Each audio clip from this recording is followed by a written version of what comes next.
So I'm actually gonna blend that out a little bit just to play it safe. I feel like I don't have to. So that's a tip right there. The more you warm up your glitter stick with your finger, um, the better it spreads on your face. Like you really don't have that much of a patchy look. It actually looks good. I just wanted to kind of make sure. But yeah, back to succulents. So to propagate, okay, so succulents usually look like these, right? So they're short, they're usually very compact. Um, Everything looks like a spider. Okay, so they're usually really compact, put together. These are real.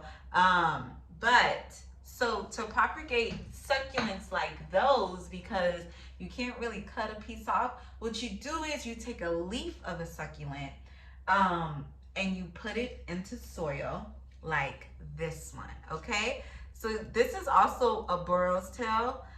These are, I call them grapes because they look like grapes. These are, I had one, if I have a big plant in there, and when you touch it or look at it, these little pieces just fall off. They are so sensitive.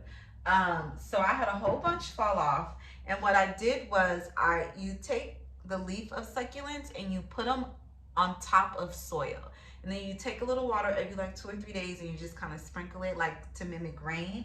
And those succulents over time, while I'm talking, my lips is getting mad dry. So I'm going to go on with my Beauty in the City Vitamin E Lip Moisturizer. And it's just like a orange lipstick. And just moisturize those lips because winter is hanging real close to spring and summer. I don't even think we're really getting this spring this year. It's going to go from winter to summer, and fall may be out the picture too. So Beauty in the City Vitamin E lipstick to moisturize. Look how shiny they get. They look so fresh.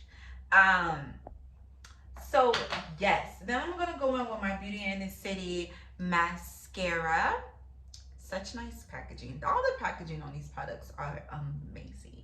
But yeah, so when you do your succulents on top of soil like this, it takes longer. Like we're talking about like 3 to 4 months.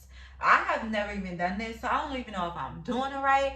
But I'll let y'all know if I get some little succulents out of it. So what happens is the leaf dies. So those little pieces you see in there, the leaf will eventually die. But before that happens, a new plant will sprout from it. And I actually have an example, kind of an example of this. 1 second.